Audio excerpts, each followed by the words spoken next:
আলহামদুলিল্লাহ, যাবতীয় প্রশংসা এবং গুণগান একমাত্র মহিয়ান ও গরিয়ান আল্লাহ রাব্বুল আলামিনের জন্যে, যে আল্লাহ পাক আমাদের প্রতি অসীম রহম করে আমাদেরকে মুসলিম পরিবারে জন্মগ্রহণ করার তৌফিক দিয়েছেন, যার কৃতজ্ঞতা আমরা স্বীকার করে আদায় করতে ব্যর্থ। আল্লাহ পাকের দরবারে শুকরিয়া আদায় করে বলি আলহামদুলিল্লাহ। শুকরিয়া জানাই সেই মহান রবের দরবারে, যিনি আমাদেরকে নবী মুহাম্মদ সাল্লাল্লাহু আলাইহি ওয়াসাল্লামের গৌরবান্বিত উম্মাহ হওয়ার তৌফিক দান করেছেন। আলহামদুলিল্লাহ। আজকে সুস্থ শরীরে আমাদেরকে এই দ্বীনি মজলিসে আসার তৌফিক দিয়েছেন এবং আজকের এই আয়োজনকে আল্লাহ পাক সফল করেছেন। আলহামদুলিল্লাহ। অগণিত অসংখ্য দরুদ এবং সালাত বর্ষিত হোক মহান আল্লাহ প্রেরিত সর্বশেষ নবী, চূড়ান্ত নবী, মানবতার মুক্তির দূত মুহাম্মদুর রাসূলুল্লাহ সাল্লাল্লাহু আলাইহি ওয়াসাল্লামের প্রতি একবার সংক্ষিপ্ত দরুদ পড়ে নেই। আল্লাহুম্মা সাল্লি আলা মুহাম্মদ, আল্লাহুম্মা বারিক আলা মুহাম্মদ ওয়া আলা আলিহি ওয়া আসহাবিহি আজমাইন মান তাবিআহুম বিইহসান ইলা ইয়াউমিদ্দিন। আলহামদুলিল্লাহ।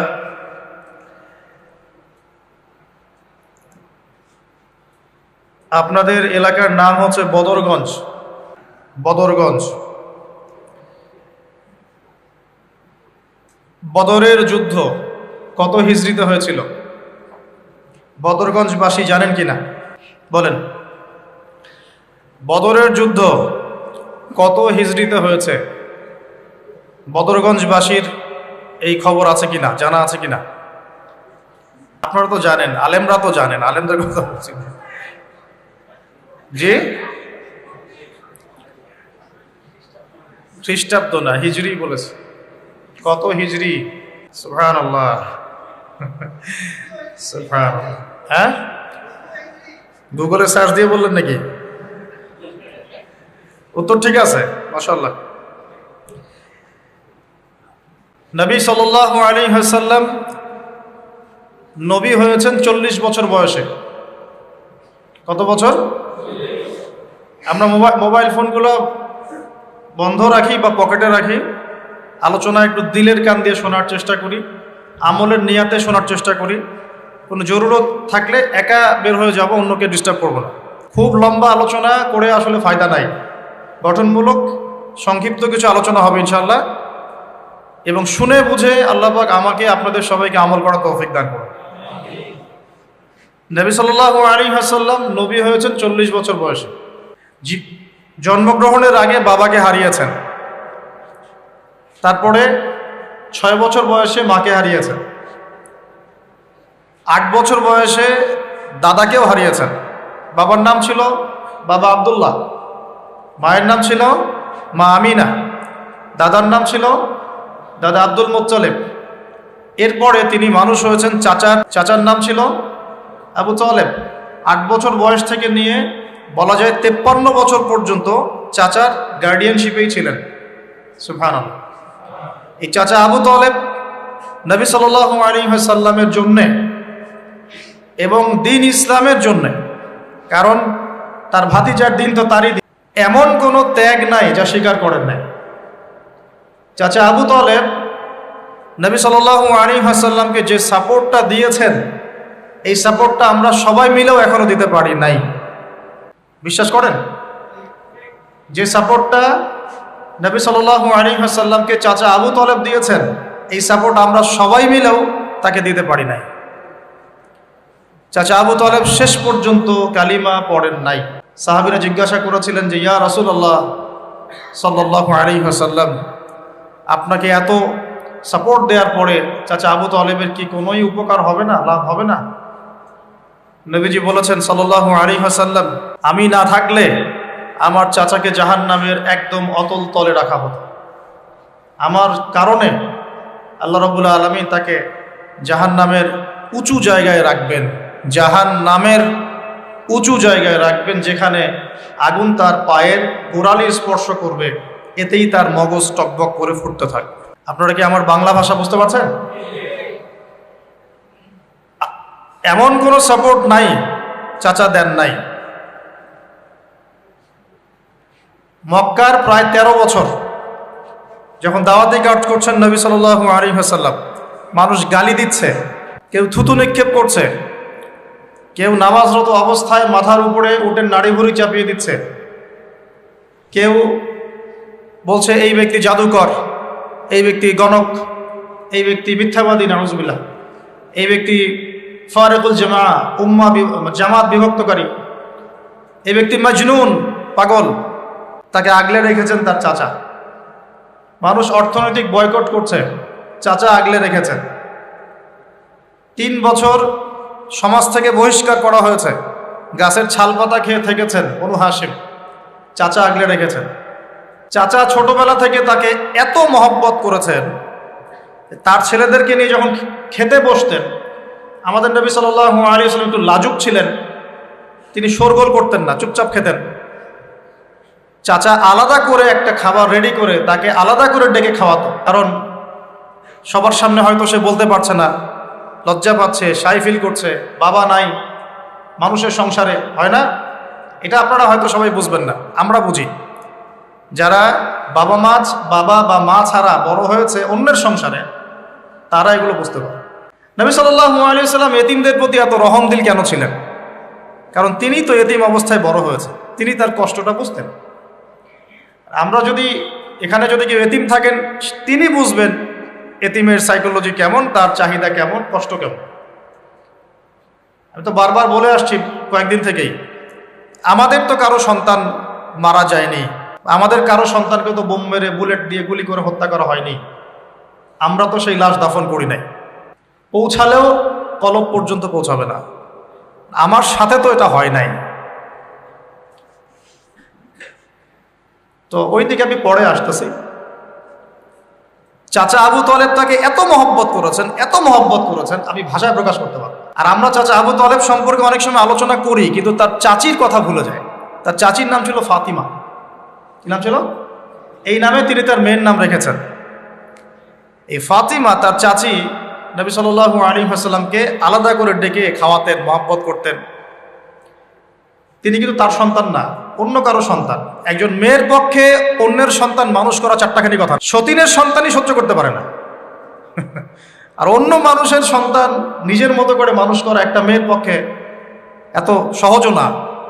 তো এই কাজটা চাচি করেছেন। আমি একটা জায়গায় আসতে চাচ্ছি, এত কিছু করার পরেও, সমাজের মানুষের অত্যাচার, নির্যাতন সব থেকে ভাতিজাকে প্রোটেক্ট করার পরেও শেষমেশ তিনি কালিমা লা ইলাহা ইল্লাল্লাহ সাক্ষ্য দেন নাই। শেষ মুহূর্তে নবী সাল্লাল্লাহু আলাইহি ওয়াসাল্লাম বারবার বলছিলেন, হে চাচা, খালি কালিমা পড়েন, আমি আপনার জন্য আল্লাহর কাছে সুপারিশ করব। ব্যাস। তো তিনি শেষ পর্যন্ত কালিমা পড়েন নাই। দরকার নাই, আলোচনা শুরু হয়ে গেলে ব্রেকআপ করেন না। তো শেষে কি হলো? কালিমাটা পড়া হলো না? বারবার জিজ্ঞাসা করা হচ্ছে, চাচা আপনি কালিমাটা পড়েন, আমি আপনার জন্য আল্লাহর কাছে সুপারিশ করব। শেষমেশ তিনি বলেছেন যে না, আমি আব্দুল মুত্তালিবের ধর্মের উপরে থাকলাম। নাউজুবিল্লাহ। সারা জীবন সাপোর্ট দেওয়ার পরে কালিমা পড়ে মুসলিম না হওয়ার ফলশ্রুতিতে আল্লাহর নবীজি বলছেন, আল্লাহ পাক তাকে জাহান্নামের উঁচু স্থানে রাখবেন। আমরা যারা মুসলিম পরিবারে জন্মগ্রহণ করেছি, আমরা বা আমাদের মধ্যে বেশিরভাগ মানুষ এখনো এই নিয়ামতের শুকরিয়া আদায় করতে পারি নাই যে আল্লাহ পাক আমাদেরকে মুসলমান পরিবারে জন্ম দিয়েছে, কালিমা পড়ার তৌফিক দিয়েছে। আমরা সহজে যা পেয়ে যাই তার মূল্য বুঝি না। আল্লাহ পাক কি আমাকে জিজ্ঞাসা করেছিলেন যে আবু তাহাদনান, তোমাকে মুসলিম বানাবো না অমুসলিম বানাবো? আপনাকে কি আল্লাহ পাক জিজ্ঞাসা করেছেন, হে আব্দুর রহমান, তোমাকে মুসলিম বানাবো না অমুসলিম বানাবো, তুমি কি চাও? আল্লাহ পাক আমাদেরকে জিজ্ঞাসা করেন না। নিজ অনুগ্রহে আল্লাহ পাক আমাদেরকে মুসলিম পরিবারে জন্ম দিয়েছে। তো সেই মুসলিম পরিবারের মানুষ এখন কালিমা লা ইলাহা ইল্লাল্লাহ এর সঠিক মর্মও জানে না, তাওহীদও জানে না, শিরকও চিনে না, ইমানের রোকনগুলোও বোঝে না, ইমানের মূলনীতিও বোঝে না, ইমান ভঙ্গের কারণও বোঝে না, কোনো ক্ষেত্রে ওযু গোসলের মাসলা মাসাইলও জানে না। নামাজ পড়ার ফরজ ওয়াজিব সুন্নাত মুস্তাহাব বোঝে না, নামাজ পড়েও না। মাশাআল্লাহ, জুমার দিনে নামাজ পড়তে আসে অনেকেই, ঈদের দিনে প্রথম দেখা যায়, আর জানাজার নামাজে প্রথম দেখা যায়। আর দেখা যায় যারা এরকম নামাজ কালাম পড়ে না তাদের জানাজা আবার 3-4 বার হয়। নামাজগুলো মনে বাকি শোধ করে পড়ে, রোজা রাখে না, জাকাত তো মাশাআল্লাহ প্রায় উঠে গেছে বললেই চলে সমাজ থেকে। বাংলাদেশের ধনিক শ্রেণীরা যদি জাকাত দিত 10টা পদ্মা সেতু বানানো যায়। বিশ্বাস করতেছেন না? ধনীরা যদি সত্যি সত্যি জাকাত দিত, জাকাতের টাকা পদ্মা সেতুতে দেওয়া যাবে কিনা সেটাও একটা মাসালা। আমি একটা এক্সাম্পল দিলাম আর কি। জাকাতের টাকা তো ওইটা করা যাবে কিনা এটা তো একটা মাসালা, তাই না? জাকাতের খাত তো 8টা, ইন্নামা সাদাকাতু লিল ফুকারা ওয়াল মাসাকিন ওয়াল আমিলিনা আলাইহা ওয়াল মুআল্লাফাতি কুলুব ওয়া ফির রিকাব ওয়া ফি সাবিলিল্লাহ, এরকম কয়েকটা খাত আছে। আমি একটা এক্সাম্পল দিলাম, যদি বাংলার মানুষ ধনিক শ্রেণী ঠিকঠাক জাকাত দিত, বিশ্বাস করেন সমাজে আপনি দরিদ্র মানুষ খুঁজে পেতেন। আর জাকাত ভিত্তিক অর্থনীতি চালু আপনি করতে পারবেন না, রাষ্ট্রীয়ভাবে পারবেন না। তাহলে কেন পারবেন না? কারণ প্রত্যেকটা রাষ্ট্রের উপর জাতিসংঘের নিয়ন্ত্রণ আছে। আমি ভাই খোলামেলা কথা বলার মানুষ, যদি কারো পছন্দ না হয় কিছু করার নাই, আমাকে বলতে হবে। আপনি আমার সাথে একমত হন বা না হন, অ্যাটলিস্ট শুনেন, পরে সত্য মিথ্যা আপনি যাচাই করেন, মানা না মানা আপনার বিষয়। আমি জাস্ট বলতেছি, আমি তো আপনার মস্তক দখল করতে পারবো না, আমরা তো খুবই দুর্বল। কোন রাষ্ট্রের পক্ষে ইসলামিক আহকাম, হুকুম আহকাম, শরিয়া লস এগুলো বাস্তবায়ন করা সম্ভব না যতক্ষণ সে জাতিসংঘের আন্ডারে আছে। সোজা কথা। তালেবান পারলো কেন? ওর আন্ডারে নাই, ও কারোর সাথে চলে না। সুবহানাল্লাহ। আবার অনলাইনে মাঝে মাঝে কিছু কিছু শায়েখ আছে, বলছে যে তোমরা ওদেরকে জামাই মনে করো, এই করো, তোমাদের আকীদা ঠিক নাই। তালেবানদেরকে যে পজিটিভ ভাবে দেখে সেও নাকি মুনাফিক। কি বুঝলেন? যারা বিগত 20 বছর ধরে কুফরদের সাথে সশস্ত্র জিহাদ করলো তারা হচ্ছে মুনাফিক। কি সুবহানাল্লাহ পড়বেন নাকি? যারা বিগত 1 বছর 2 বছর না, 20টা বছর ধরে খেয়ে না খেয়ে নিজেদের সামর্থ্য অনুযায়ী জালেমদের বিরুদ্ধে যার যা ছিল তাই নিয়ে দাঁড়িয়ে গেছে, যুদ্ধ করতে করতে করতে করতে বলা হয় যে প্রত্যেক 5টা বাড়িতে একটা করে শহীদ আছে। 5টা বাড়িতে একটা করে শহীদ আছে, 10টা বাড়িতে কারো পা নাই, কারো হাত নাই। 20 বছর কি কম সময় নাকি? অগণিত বম্বিং হয়েছে পাকিস্তানের মাটি ব্যবহার করে। যখন পারভেজ মোশাররফ ক্ষমতায় ছিল, ওই জায়গাটাকে সে বেস ক্যাম্প করে দিয়েছে, যে আমেরিকান বিমান এখান থেকে ফ্লাই করবে, ওখানে বোম ফেলবে। আমাদের মুসলিম ভাই, ঠিক আছে? ওই যে আল্লামা ইকবাল একটা কথা বলেছেন, তুঝ জৈসা দোস্ত হো তো দুশ্মন কি ক্যা জরুরত। তোর মতো বন্ধু থাকলে আর শত্রুর কি দরকার।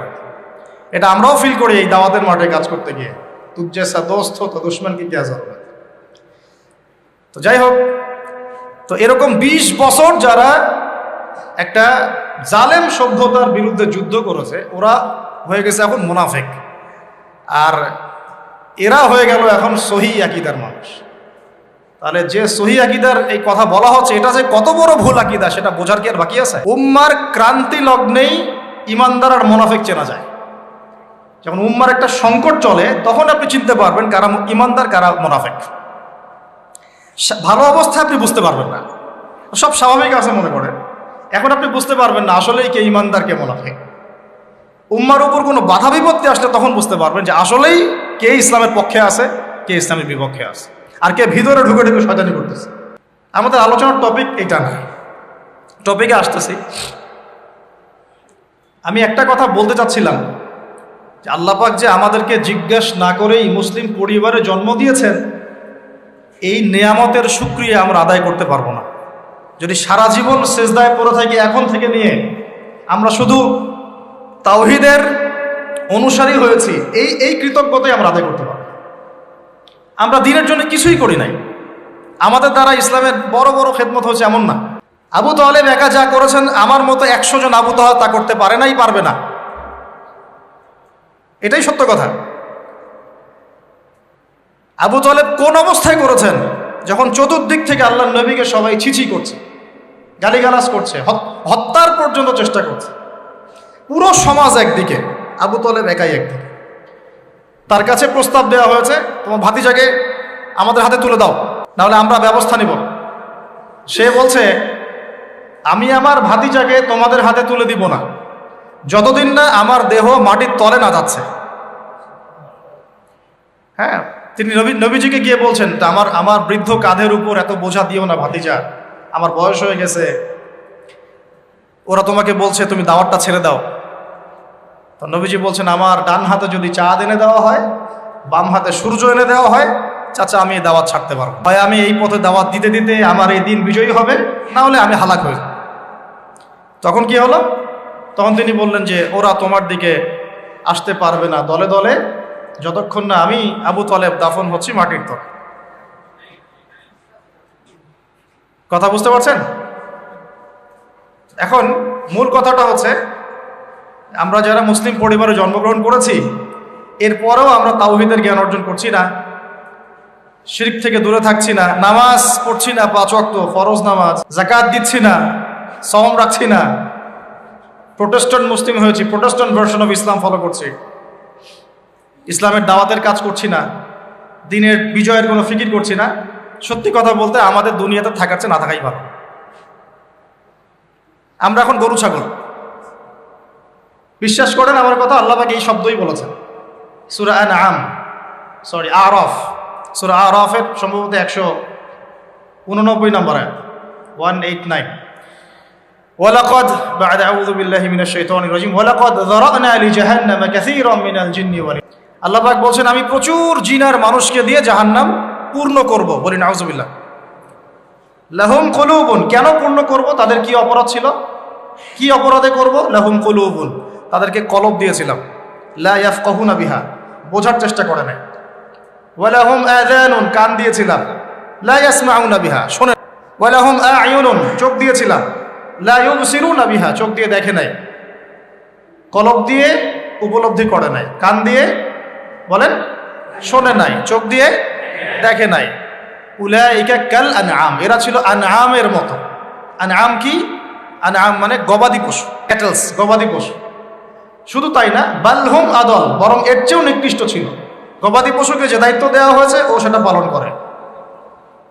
প্রত্যেক প্রাণীকে যে দায়িত্ব দেওয়া হয়েছে সেই দায়িত্ব তারা পালন করে কি না? না হলে আমরা এত বড় বড় বড় প্রাণীর সাথে কিভাবে পেরে উঠতাম?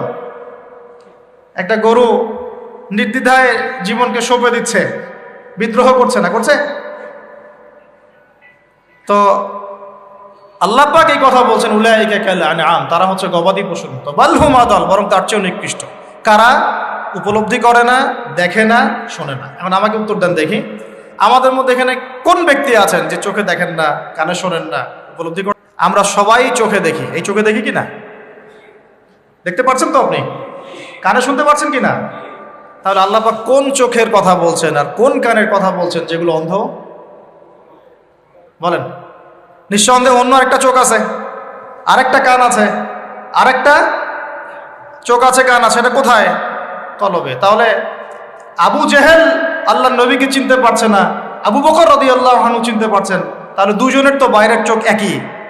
কোন চোখ তাহলে অন্ধ আবু জেহেলের, যে কারণে আবু জেহেল আল্লাহর নবীকে চিনতে পারল?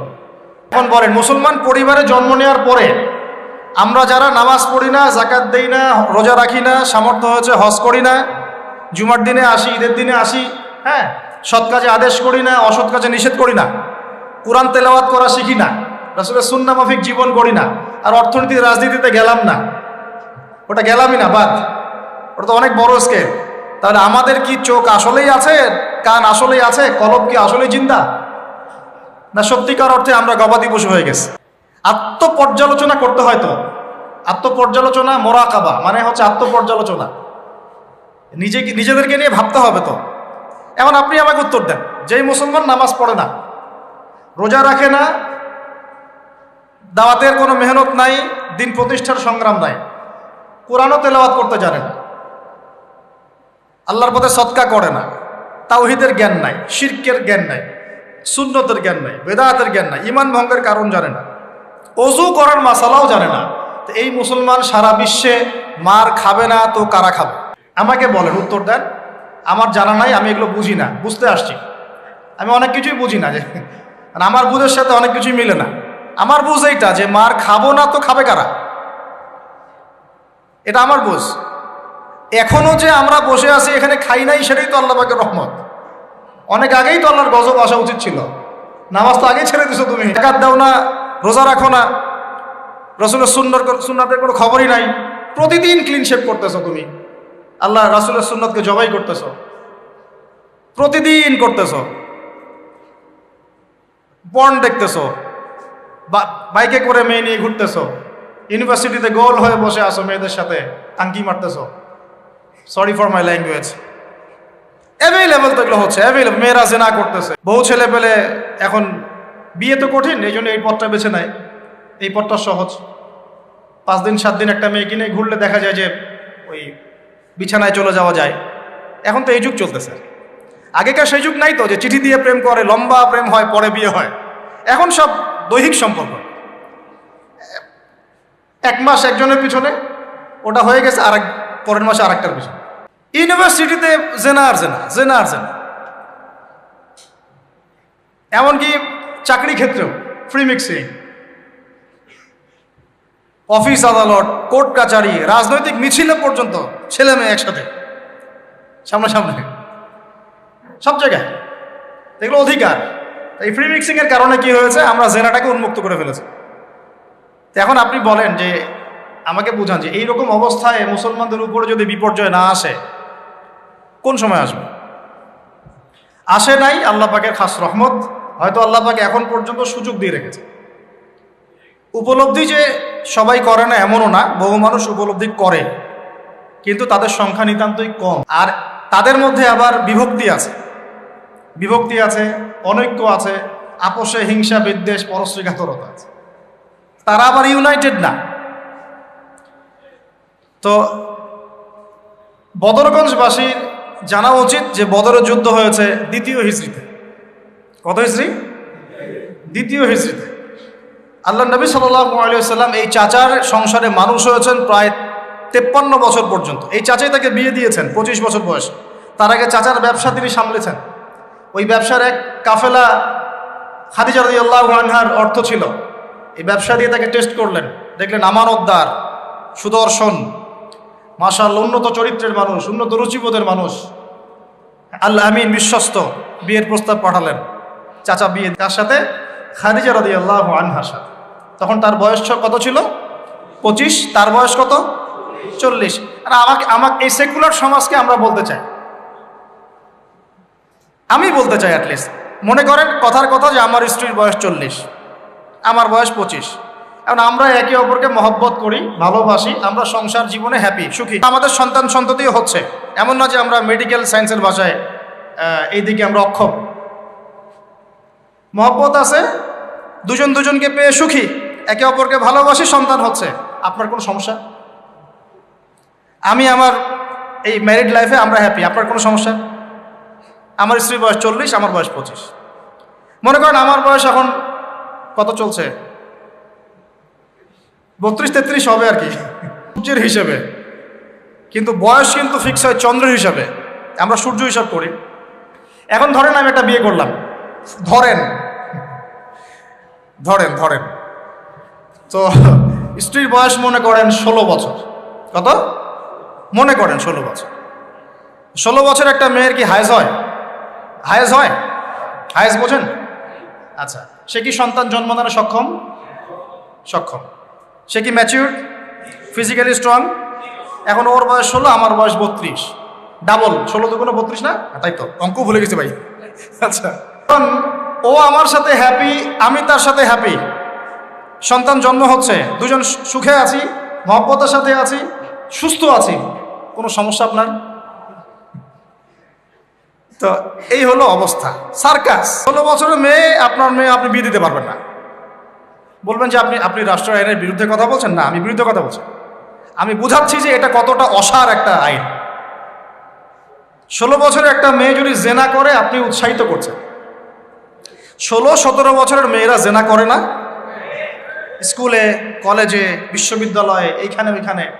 এর বিরুদ্ধে আপনার ব্যবস্থা কি, অ্যাকশন কি? কিন্তু 17 বছর একটা মেয়ে যদি বিয়ে করে, আপনি তো কাজীকে ধরে জেলে দিয়ে দিবেন একেবারে।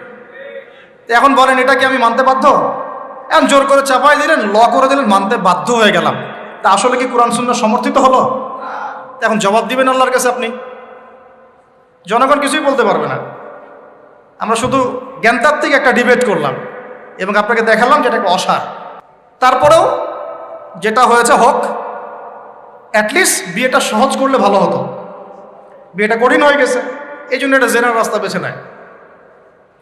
তো আমরা জেনাকে উস্কে দিচ্ছি। আরে ভাই 16-17 বছর তো দূরের কথা, এখন 13-14 বছরের মেয়েরাই দেখবেন ঠিক নাই। আপনি মনে করেন এখনকার স্কুল কলেজের মেয়েগুলো খুব দুধে ধোয়া তুলসী পাতা? যখন 15 বছর আগে যে যুগটা ছিল, 20 বছর আগে, আর এখন তো আর অনেক আপডেটেড। এখন ওরা ওইসবে বিশ্বাসী না।